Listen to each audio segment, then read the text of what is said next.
大家好，前两天我们不是买了2辆电瓶车吗？一辆是2轮的，一辆是3轮的。然后呢，都没有上牌。我们呢打算给它上一下牌啊，这样子呢，让我们买的这些车啊都能够合法上路啊。有很多人呢都没有上牌就上路了，这样子呢被查到也是挺严重的，会面临罚款。所以呢就把这个去上牌一下。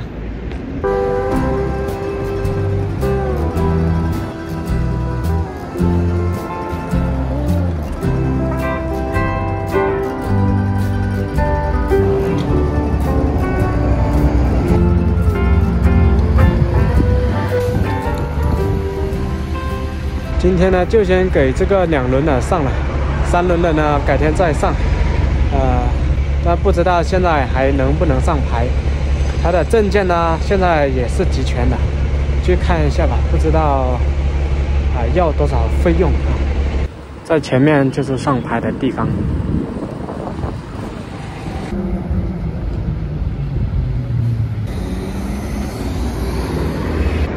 去里面出来了。要上牌还是比较麻烦的。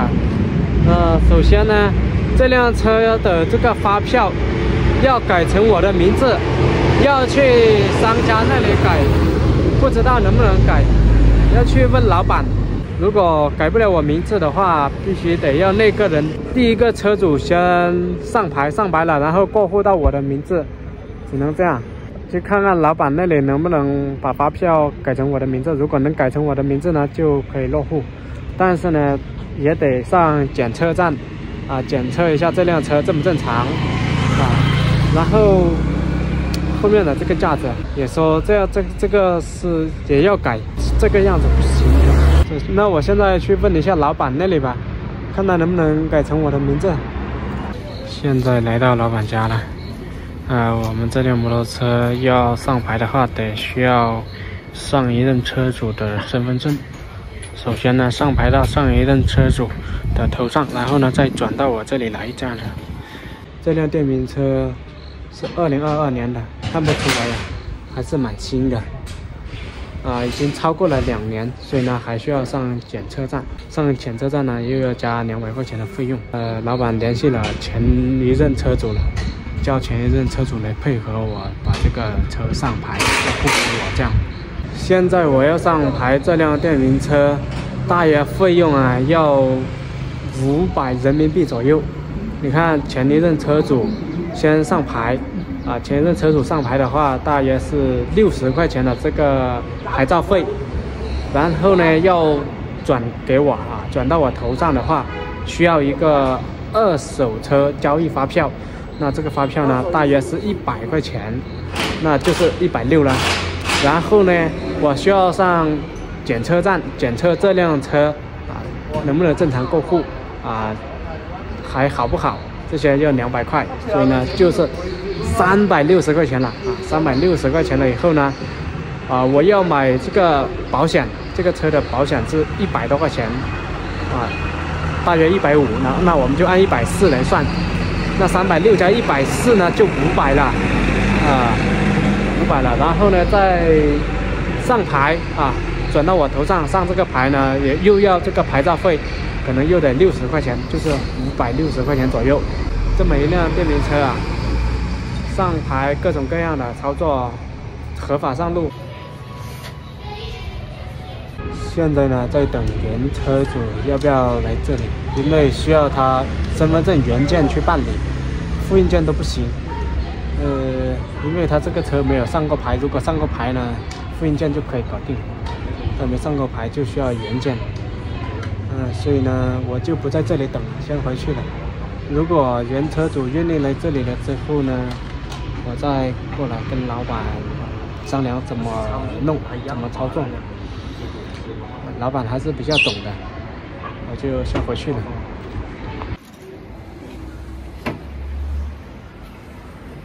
来街上买2把这个，叫做刮墙刀吧，叫什么刀来着？这个呢，到时候我们刮粉、刮白可以用得到。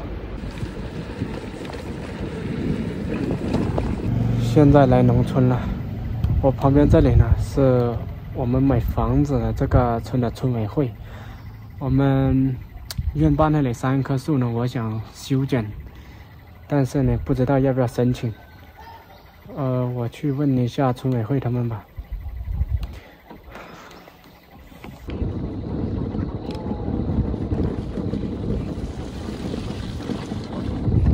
刚才去村委会那里问了那里的同志，那些同志说啊，他要请示一下领导啊。他说我去问他们这个呢，确实是合理的，是挺对的一个做法。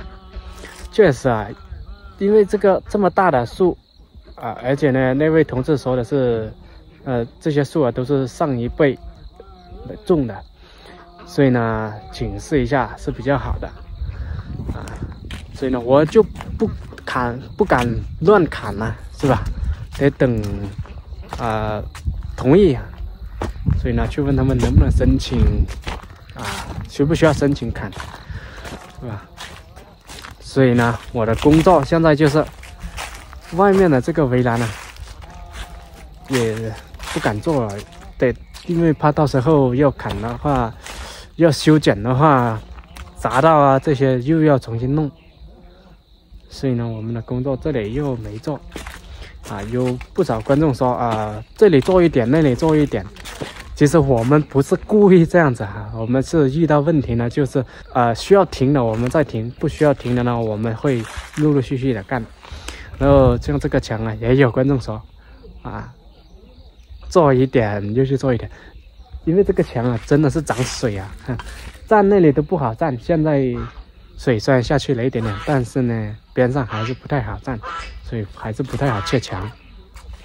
再一个呢，就是房顶的这个贴仿生草皮的，这个呢也是我想请人来弄我已经问了我的那个朋友，他们做装修公司的，他们说他们来看了，但是呢他们来都没有联系我，他们自己到这里来看了之后跟我报了价格，他说的是1800，然后把上面弄好。